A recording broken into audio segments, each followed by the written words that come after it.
concerts. Helada. Laghetto. It's late today, after 6 o'clock. Apollo! Take one.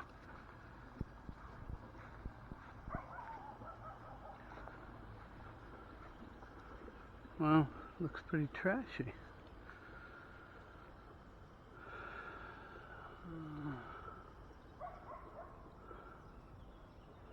Definitely dogs in that direction. So we will go over here.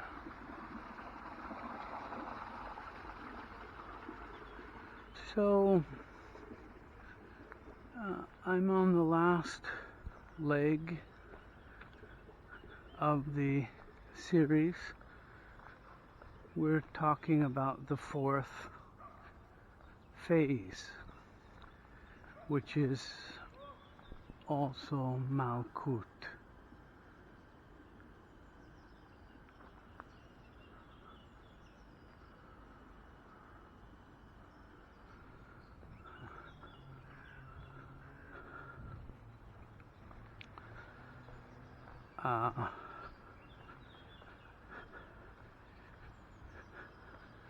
A lot happens in the fourth phase, but I want to approach it from a very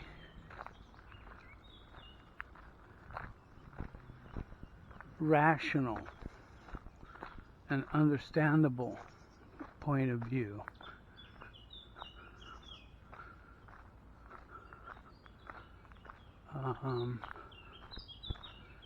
So it's important that I find these books. Diane Tart, I think, is one. The something about a bird, and now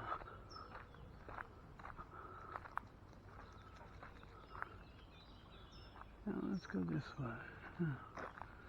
Something about a bird, and this film I have to find the title of, with Jeremy Irons, Bradley Thomas, because these are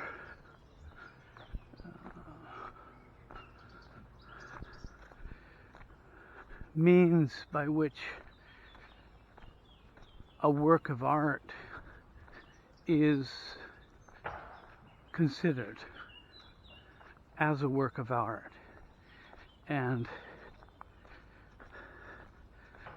the fact is that this fourth phase, the spiritual, all that we've been looking at spiritually,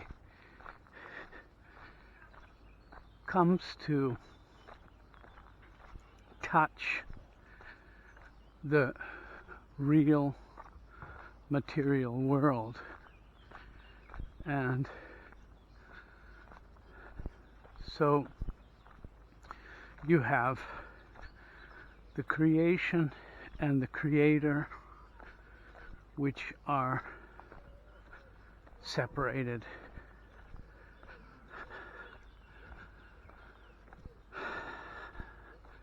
The question is, in our universe, in our world, in our creation,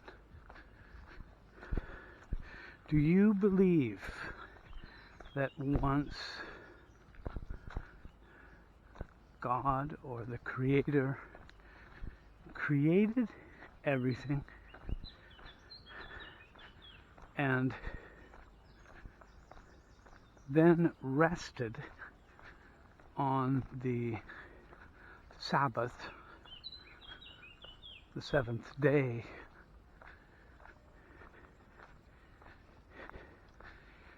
after that,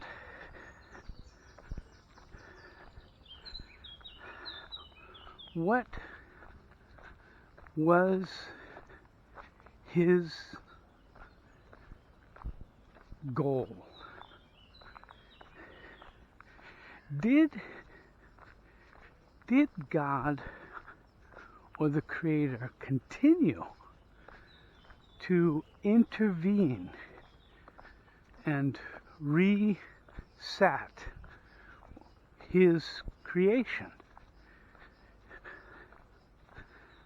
Or did he just leave the creation to a sort of destiny? It's a question that hinges on the idea of faith. If you believe, you read in the Bible all of the interventions of the Creator, even in the New Testament, and above all in the New Testament.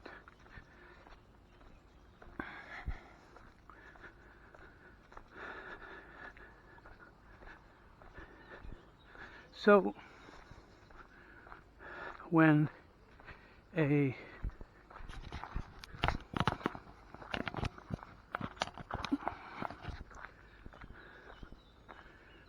creation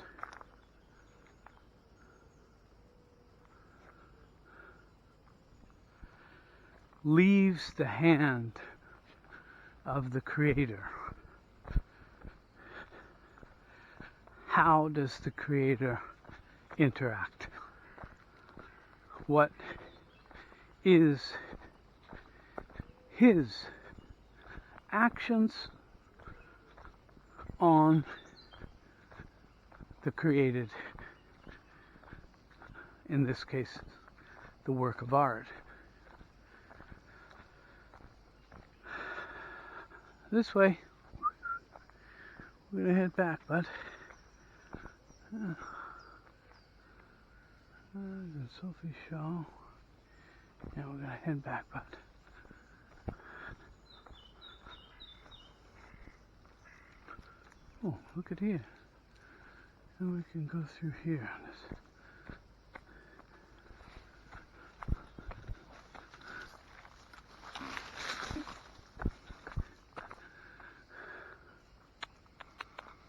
Vieni. Vieni.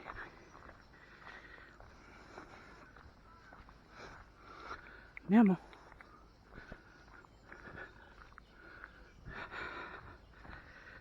It's late. There's a lot of people out already.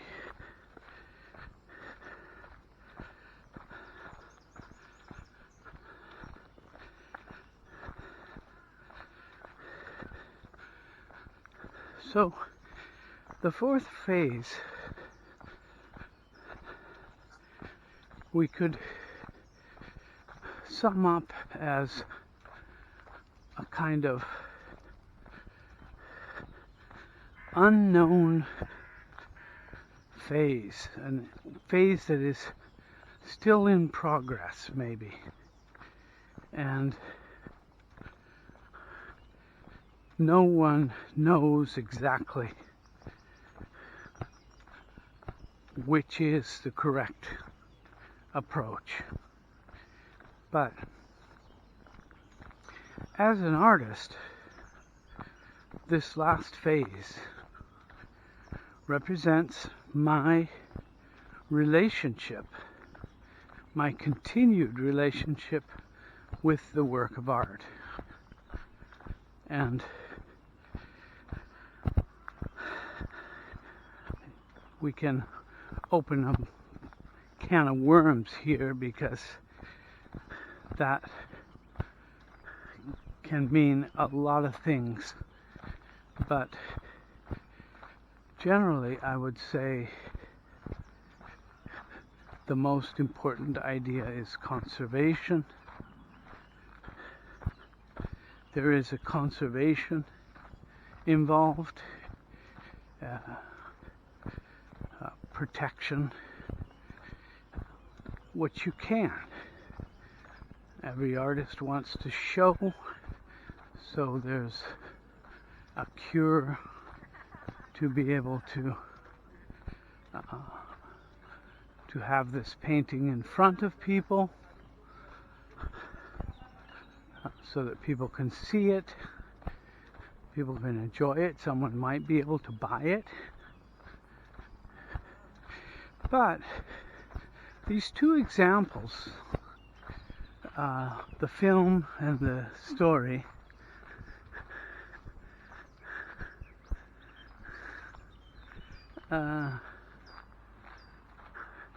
illustrate another idea, a higher idea. Something like this work in and itself is not the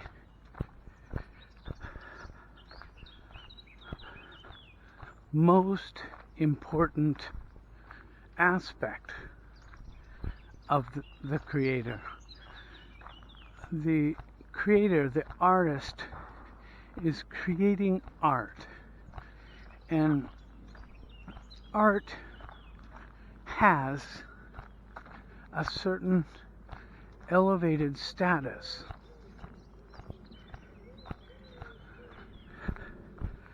That transcends the individual piece.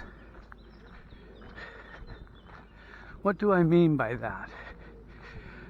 I mean that this work individually flows into a river, flows into a sea, flows into an ocean of other works, of activity, of time and space, and takes on a dimension that is beyond the singular piece. So the artist is just adding something to this immense entity. And I think that too gives the right attitude that the creator of a work of art should have.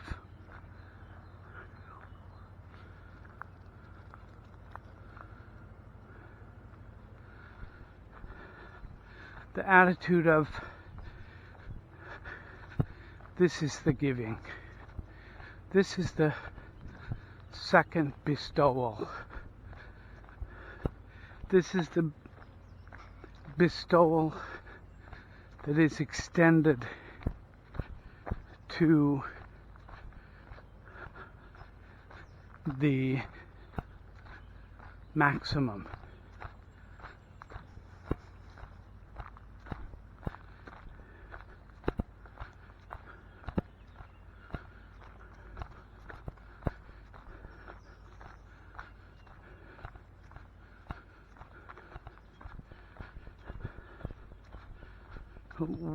What is the idea here? The idea is that I don't necessarily have to put so much energy and effort into promoting this piece of work. It's something I can do. It's something I should do, because the form of art is a communication, a form of communication, and that means communicating with others. We talked about bestowal as giving. The idea of inspiration is giving to others, possibly. So it is important that someone else sees this painting, and as many people as possible But the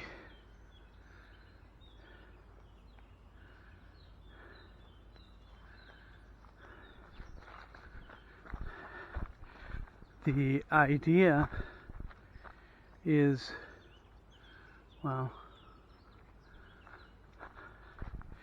is that there's a detachment. There's a detachment between the creator and the created being, a necessary detachment, because the creator cannot create himself or herself.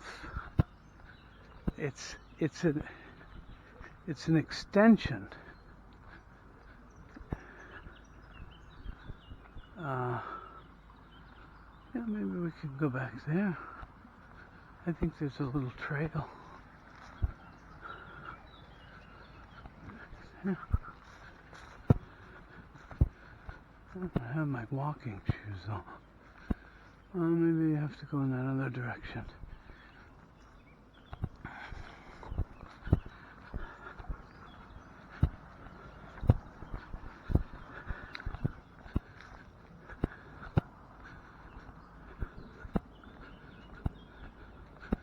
This is just a little area.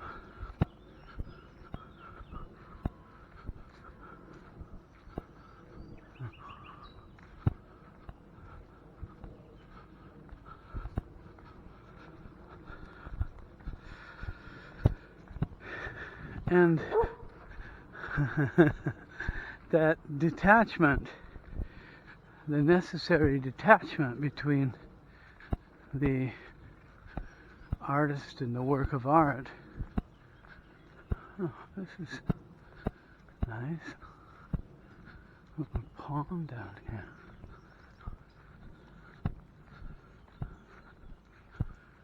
No.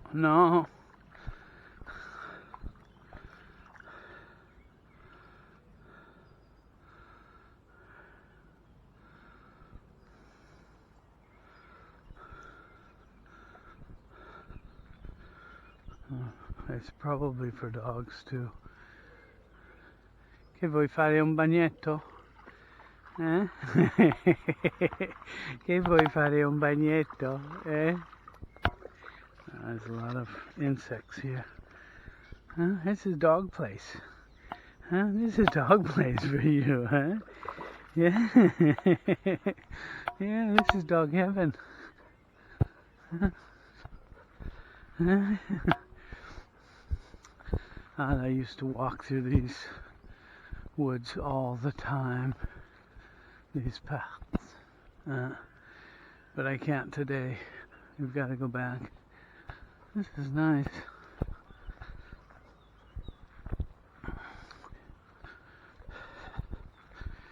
So that type of detachment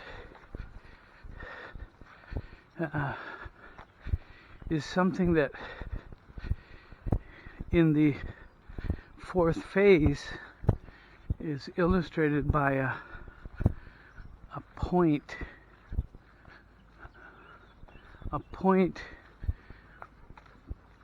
let's say a black point, a point where there is no light,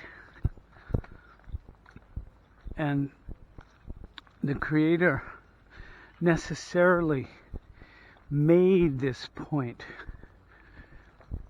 and he made it in the heart of each being. So that could be the space of the creation. And this is where you get into the discussion about destiny and free will, how much we have, are things moved really because there is a real free will, and people can decide or don't be right. Huh? Yeah, there's a dog there. Come on. Or is there a predestined path, everything moving along the way it should be, and everything that you do is, in any case, within the bounds of what you're permitted to do. So that black point kind of represents both ideas, that you are free, but of course there is, you know, a confined area, that point. You can expand in that point as much as you want, to a certain degree. So when getting back to the artwork, is the idea that the artist detaches, he or she himself, herself, from this creation, protecting it, of course, giving it every opportunity to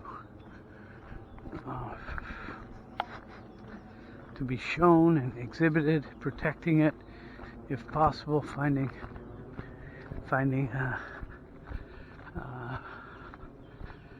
a new owner. But this is done with the attitude that doesn't really change the destiny.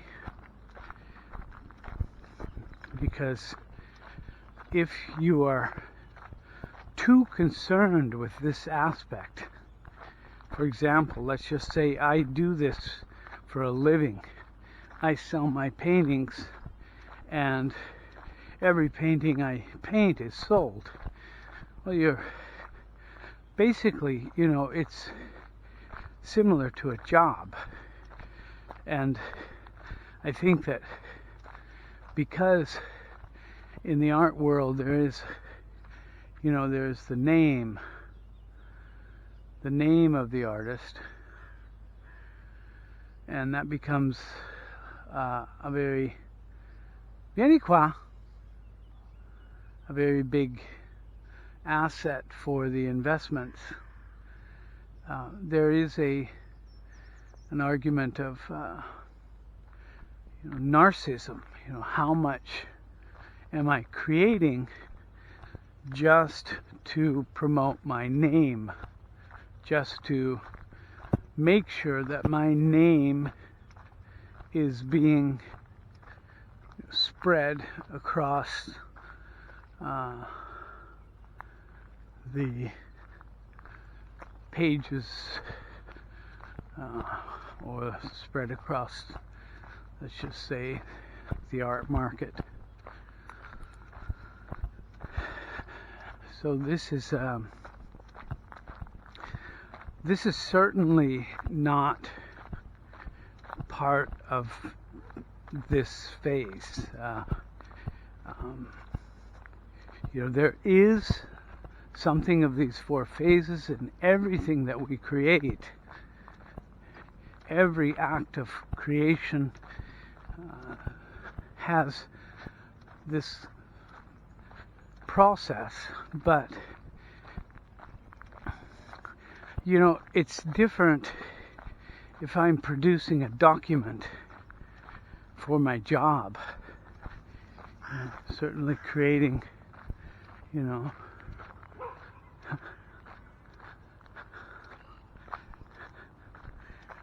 that case, it's creating something that is very useful, and maybe I don't even have my heart in it. But anyway, the main idea I think I've touched upon.